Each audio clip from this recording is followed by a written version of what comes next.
Hello, and welcome to the MindfulOpus podcast. I'm your host, Jo Zakany, violist with the Cleveland Orchestra, yoga teacher, and coach for classical musicians. Here, we switch from grind to kind in our artistic process so that artists like you can avoid burnout, ditch performance anxiety, and create a thriving, healthy life on and off stage. I'm so glad you're here. Let's get into it. Hello, fellow Opus creator, and welcome to the MindfulOpus podcast, Season 2, Episode 5. Today's episode feels really special to me, and it feels like the core of this inner compass work we're doing with this season. Because this season is all about the human behind the art and creating awareness using these 4 pillars I'll be teaching today to create lasting well-being both on and off stage. They're the literal pillars of my coaching philosophy and are what guide me and my clients in creating transformational change in their own lives, and I'm breaking it all down for you today. If you've been here since the beginning, you may remember an episode from Season 1 called The Wellbeing Wheel. It's episode 4, I believe, and its purpose, in a nutshell, is to offer up a holistic framework that helps you create awareness around how to look at all the different parts of your life, how they fit together, and ultimately to find more balance in how you work and you live. In this episode today, I'm introducing the 4 pillars of well-being. So when you combine this with the Wellbeing Wheel, which you can also download for free at my website, mindfulopus.com, you can truly change your life. You can change it for the better. But even by themselves, these 4 pillars are powerful practices that can support you in implementing that transformational change you may be looking for. I'll also be offering up a prompt after each pillar for you to apply this work on your own. So you'll come away with 4 prompts, and as a bonus, I'll be teaching one final piece at the very end of this episode that wraps up all 4 pillars into a usable, on-the-go tool for you to keep that transformation going in your day-to-day life. Before we dive in, I want to take just a quick minute to define well-being in case you're new, and also just to ground this episode into a clearer concept. Well-being is the heart and soul behind the work I do and I believe in. So let's take a second to properly define it, starting with the dictionary. Merriam-Webster says, well-being is about being happy, healthy, and prosperous. Duke, where I got my coaching certification, says well-being is an integrative, whole-person approach to life and wellness. And my personal definition of well-being is supporting the human behind the art for optimal living both on and off stage. The reason well-being is so important is because it offers up a world where music is part of your life, but not your entire life. That distinction is what helps you avoid some pitfalls that can happen along the artist's journey. Things like obsessive thinking, procrastination, ruminating, and just living in your musical head all day long. Any of this sound familiar to you? Because if so, you're not alone. The beauty of well-being, though, is that it offers you permission to tend to other parts of your life, which may feel counterintuitive to you at first, because maybe you've been told you have to live, eat, drink, and breathe the music. But I promise it's the exact opposite. Zooming out and looking at your life more holistically, supporting yourself and all the various parts of your life, only enhances your performance on stage. You'll find that overall, tending to your well-being this way will lower your stress levels. You may find deeper meaning in the work itself and in your life, and I promise you your artistic process will be so much more enjoyable. So without further ado, let's dive into Pillar 1. Pillar 1 is mindfulness. Mindfulness is a contemplative practice that's rooted in Buddhist philosophy and stems from practices like meditation and has become secularized in a modern way today as being called living in the present moment with greater awareness from a place of non-judgment. That's a description I'm borrowing from Jon Kabat-Zinn, one of the pioneers of bringing mindfulness to the West and creating a program called Mindfulness Stress-Based Reduction, which is a program that's used in over 700 hospitals to help patients reduce their stress, manage their pain better, and support their emotional wellness. Mindfulness is really a philosophy, a way of life. It's a dedication. It's a spiritual practice. It's many things, but the way I look at it, it's the vessel that holds it all. The good, the bad, the ugly, the joys, the sorrows, the stress, and the peace. And one exercise that Jon Kabat-Zinn offers in his mindfulness stress-based reduction program, in order to tap into that present moment, is to use something many of us do, hopefully frequently, which is shower. And he invites people to think, when you're in the shower, are you in the shower, or are you in the meeting that you're rushing off to in an hour? Or are you in that email or that confrontation that happened a day ago, right? Is your mind truly present to what is happening, or is it lost in future or past thinking? Now, I'm not expecting you to think in the present moment all the time. That would be really difficult. But when you're lost constantly in thinking about past or future thinking, you lose a lot of beautiful moments happening in real time. And you tend to heighten your stress levels by constantly being in that ping pong of past or future. So again, mindfulness is about being rooted in the present moment, being with what's happening, being aware with a level of non-judgment awareness.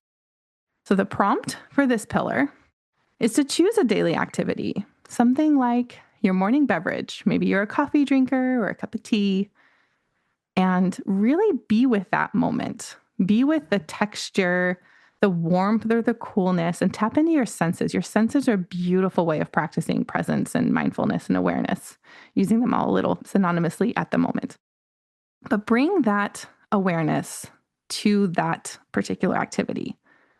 For my musicians listening, hello, you can do this every single time, or at least once a day when you pick up your instrument. Think of it as every time you open the case, or you tighten your bow, or you're putting together your woodwind or brass instrument, or you're picking up the lid of the piano, right? Something that happens regularly is an invitation for you to make that an intentional, mindful moment. Notice the sensations and bring your focus to that moment. You're cultivating in that moment what's called intentional focus, which is a phenomenal superpower for you as a performer, right? If you're someone who tends to get lost in thinking, worry about how a performance is going to go, you're practicing that muscle of just coming back to what is happening neutrally. So you'll be surprised. The number of times you practice this, even if it's just once or twice a day, can have a real ripple effect in your life. So that's pillar 1. Pillar 2 is somatic work. Somatic work is about tending to your nervous system. It's about cultivating that awareness, that mind-body connection, so that you can better influence how you feel and respond, not just by your thinking, but through awareness of the body and the nervous system. This is very supportive as a performance tool and as a musician because it can help you recalibrate your emotional well-being by truly getting some of these tools under your belt and becoming more curious about what is actually happening below the head, so to speak. We live in our minds very constantly, and we tend to have that disconnection to the body. So this does also, pull from my yoga certification, my yoga background, but it's a very important piece of well-being. So I'm going to unpack a pretty meaty topic in this pillar, but I think it's worth it. I'm going to break down, as best I can, polyvagal theory to really explain to you a little bit more about your nervous system. So polyvagal theory was introduced in the 1990s by Stephen Porges to explain how the autonomic nervous system, particularly the vagus nerve, shapes our responses to perceived safety and danger. Put simply, polyvagal theory explains how our nervous system constantly scans for safety or danger and how those particular states shape how we feel, think, and respond. So states is the word we use to talk about the different levels of activation of the nervous system. And there are 3 states. Now, to way oversimplify them, I'm going to compare them a little bit to the Goldilocks and the 3 Bears story, starting with ventral, which is regulated, or what one could consider that just right temperature. That's that feeling where things are safe, calm, homeostasis, nothing too rocky, nothing too low, just that sort of ideal calm state. Next, we have your sympathetic or activated state. That's the hot porridge, the hot oatmeal. It's energizing in the system. If you've ever heard of fight or flight, that's that particular state. So it's both energizing, like excitement, or it can just feel like a heightened experience, like anxiety. And the third state is dorsal or shut down. It's the cold porridge, guys. It's that numbed out, shut down feeling, that disconnected, that feeling of just exhaustion, numbing out, verging on burnout, although I certainly wouldn't say that burnout is simply tied to dorsal. It's much more complicated than that. But so yeah, think of your nervous system in 3 states. You've got hot, cold, and just right, ventral, sympathetic, and dorsal. And what's important to know about this, what I think is actually really fascinating, is that feelings can show up across multiple different states. One can feel happiness in ventral, sympathetic, and dorsal, but it's the quality of that feeling that's different. One can feel afraid in ventral, sympathetic, and dorsal, and again, it's with a different felt experience depending on that state. So mindset and somatic practices like breath work, which we will cover next, are some of the tools that support your different states within nervous system regulation. There are also wonderful practices like Qigong and yoga that really connect your breath, your mind, and your body, which are really calming to your nervous system. So I just think it's helpful to kind of zoom out and think of yourself in this more integrated way. One interesting thing that I learned in my YCBT training, which is yoga cognitive behavioral therapy training, and this is a story I'll just sort of share to wrap things up here, is that we were all shown the same pictures and had very different instant or nervous system responses to those pictures. Some of us would smile at the picture of a doll sitting in a chair because it brought back a nice memory from childhood. And others would pick up a sense of sadness with a doll sitting all alone, feeling that sense of loneliness. So that's just an example of how you can get a gut check, an instant reaction that is influenced by your nervous system along with past experiences. Next up is breath work. Think of that as intentional breathing patterns that are there as a means of supporting a somatic recalibration. It's a way of supporting, yes, your nervous system. There's a lot of physiology behind this, where your exhale in particular has a lot to do with calming your nervous system, especially if you're in that fight or flight mode. One sort of imagery I like to say is, we have this nervous system where it's like you're looking for safety or danger. Those are kind of the 2 options. And if we go way back to the prehistoric times, we were literally scanning for safety or danger. We may see a tiger in the bushes, right? And we're like, oh, there's a tiger in the bushes. We got to get out of here. We got to run. And when you're running, chances are you're going to be breathing very fast, right? That is activating your nervous system to put more oxygen in your blood and shoot that oxygen to your muscles so you can literally flee. Now, take that same scenario and think, oh my gosh, there's a tiger in the bushes. And picture yourself taking slow, deep breaths. Like it's literally not possible, right? You can't be fleeing and taking very slow, intentional breaths. So when you're nervous, when your system has scanned for danger or perceived danger, and there isn't danger, right? There's probably not a tiger in the bushes in this particular moment or in this instance. When you take those slow, deep breaths, you're cueing to yourself that sense of safety. You're almost hacking your mind by tending to your nervous system and telling it to calm down. And when you do that, the mind will follow. So here's my prompt for you for this somatic practice. I'm going to sort of talk about 2 things. There's calming down and there's activation. If you feel that you are active, if you're anxious, if you feel like your heart rate is beating kind of quick, I'm going to invite you to breathe in a way that feels good to you. What I often suggest is breathing in through the nose and out through the mouth through pursed lips, like you're breathing through a straw. And maybe if it's supportive, you can count, let's say to 4 inside your head, and then breathe out for a longer count, let's say 6. If you pair that breathing with some slow, deliberate stretching, like a forward fold in yoga, that will support your nervous system in calming down that activation. Now, on the other hand, if you're feeling too calm and you need to get to that upper state, maybe you need to get off the couch or push through some adrenaline crash after an audition, and you need to get back up and perform again, see if you can play around with a slightly quicker, more energizing breath. Literally breathe faster and maybe add some jumping jacks or some fast movement to shift into a more active, energized state. Right? You're playing around with what feels right to get you closer to that homeostasis, that ventral state, that sweet spot where the oatmeal, the nervous system feels just right. Pillar 3 is mindset. Mindset is about taking stock of your own thoughts, feelings, and behaviors and intentionally, mindfully practicing new ways of thinking that better serve you in your life. Mindset is a very powerful tool, particularly for musicians, really anyone, but it can help offer a contrast to the emotional pull of driving how you work.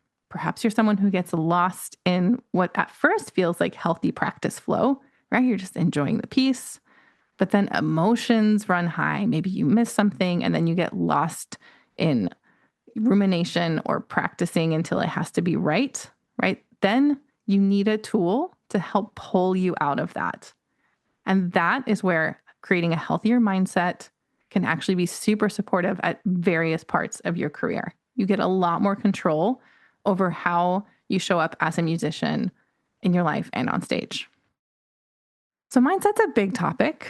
My particular framework and how I work with my clients is rooted in CBT, or cognitive behavioral therapy, which in its simplest form is the awareness of how your thoughts influence your feelings, which influence your behavior. There are many different models out there. I'll just walk you through the one that I use, so maybe you can apply it to yourself. We start with what's called a circumstance. This is the data of what's happening. It's the piece we're working with. It's literally the weather, an email was sent, a performance is happening. It's something that we can all agree in the court of law is happening. That circumstance triggers a thought. You're seeing the circumstance itself is neutral, right? It's not like the email has feelings or the weather has feelings, but you have thoughts and feelings about that circumstance. So that circumstance triggers a thought, and that thought is malleable thanks to neuroplasticity and the possibility of reshaping thought patterns. That thought creates an embodied feeling in the body. That feeling creates actions, inactions, and behaviors in the world. And what comes of those actions is the result of your original model tied to your original line of thinking. This process can be very helpful in understanding how what you're thinking is creating what you're experiencing and can be very empowering for change. For example, if you notice you're feeling a lot of pressure, right, which would be the feeling, around a particular performance or audition, which would be the circumstance, you may want to see what thought is driving that feeling. A common thought amongst musicians that I work with is, this needs to be perfect. You can see how that thought creates pressure, and if left unchecked, will wreak actions of havoc in your prep. Maybe you do a lot of rumination or procrastination, or you don't record yourself and it's something that would really help you. And your day of experience from this thought, I need to be perfect, is going to really up your adrenaline and your cortisol and just feel really heavy. So the trick is to notice that thought, this needs to be perfect, as well-meaning, because it is trying to protect you from perceived harm of rejection, which we'll cover a little bit more later. And start to explore other ways of thinking about this circumstance, that audition or performance, that still feels true, but changes the feeling and behaviors and outcomes.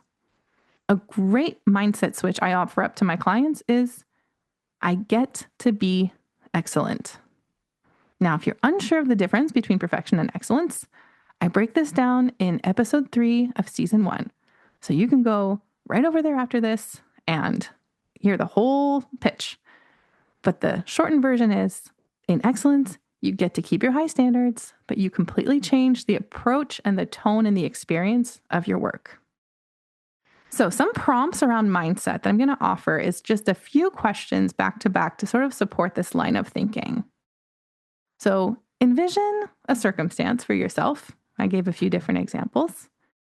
And start with asking yourself, what am I thinking right now about this? Literally listen to that voice inside your head. It's talking. We all have it. We just don't tend to pay attention to it because we think us and that voice are the same person, but we're not. So I just want you to notice that voice with, you guessed it, awareness, mindfulness. Hello, we're getting clear on what is happening right now with your thinking. The next question is, what is the feeling behind this thought? Get curious. What is it? Where is it in the body is the next step, but start truly with just labeling it. What is the feeling? Next, ask yourself, how is this shaping my behavior? What's coming out of this feeling? Get curious. List all the different ways. And once you know what you're thinking, feeling, and behaving like, ask yourself, what could be a different way of thinking about this that still feels true, but is more supportive?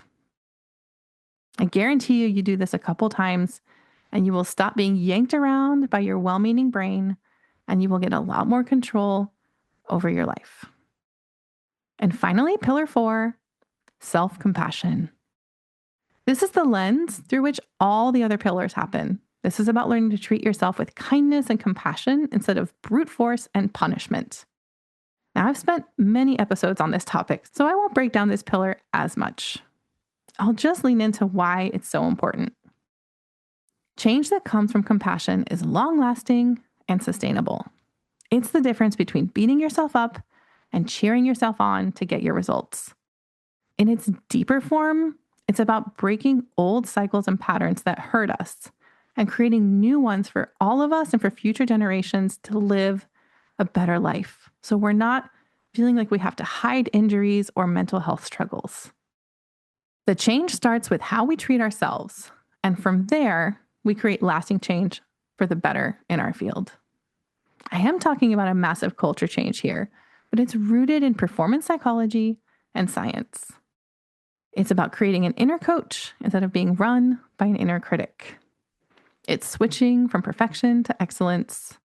It's using the well-being wheel to help you find more balance in your life.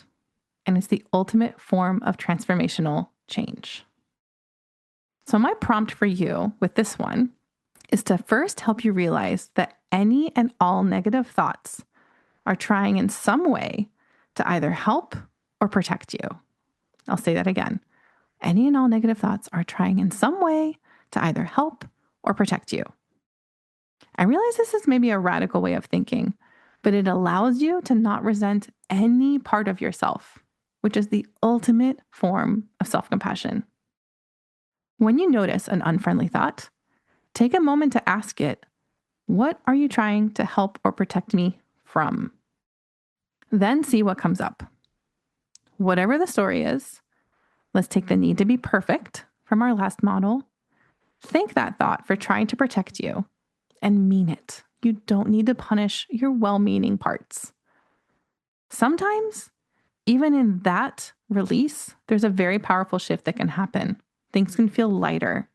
There's less resistance. And if you want to take it a step further, ask yourself, what advice would I give a dear friend or loved one in the same situation? How would I support them through this? Around that thinking of I need to be perfect, for example, it could be as simple as, I get that you're frustrated. This is hard. And you're doing the best you can. You're learning every day. So you might as well lean into excellence, because excellence is also hard, but it's the right kind of hard. What do you need in this moment? Do you need a break? Do you want to walk on the block? Do you need a sip of water? Maybe a stretch to reset? When you meet yourself with compassion, you truly start to change your life. And it's not a practice or a muscle that comes easily to us. And yet it is one that is so important. So in conclusion, I've given you 4 detailed prompts around mindfulness, somatic work, mindset, and self-compassion that you can take with you and apply today to help shift you and help you transform in your life. The final tool I'm going to teach you incorporates all of those into an acronym I call the STAR method. S stands for stop. That's the mindfulness pillar. Literally stopping. You're pausing the movie in your mind, re-anchoring into the present moment, leaning into your senses, kind of stepping away from the moment in your mind and just sort of slowing things down. The T stands for take a breath. That's the somatic piece that re-anchors you into your body, deepening your presence and connecting you to your nervous system. Maybe you take 2 or 3 deep breaths. The A stands for ask yourself, the mindset piece. And it's a 2-pronged question. The first question is, what's happening? Get curious, turn up the volume on that story in your head. Listen to what your brain is saying and get it all out. And once you've heard the story, follow it up with, what do I need? That's the inquisition.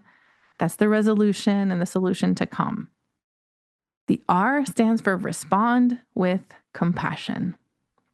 The answer and the beginning of that transformational shift has to pass through that lens. So if the answer to what do I need is, well, I need to woodshed this problem for like 5 more hours until my arms fall off, then that's not a viable answer and not a compassionate response. Whatever response, the compassion is the filter. Maybe the response is, I need to take 3 more breaths. I need to call a friend. I need to slow things down. So again, S stands for stop, T for take a breath, A for ask yourself, and R for respond with compassion. So I hope you found this episode helpful. It was a lot of information. Maybe you save it so you can revisit it a few times and sort of pull what you need from this episode at different times. And if you enjoyed it, I would love if you shared it with a couple classmates or some colleagues, because this work is just so impactful and important. I use it in my own life daily. My clients use it. And, we all can afford to support ourselves just a little bit more. So thank you for being here. And I will see you in a couple weeks with another phenomenal guest. That's all for now. Bye. Thanks for listening to the MindfulOpus podcast. If you enjoyed this episode, consider adding the show to your library, write a blurb in the review section, or share it with someone in your circle. For more about my work, you can find me on Instagram at MindfulOpus or my website, mindfulopus.com. And while you're there, don't forget to grab that free well-being resource waiting for you. Until next time, my fellow Opus creator, keep creating the life you want, one opus at a time.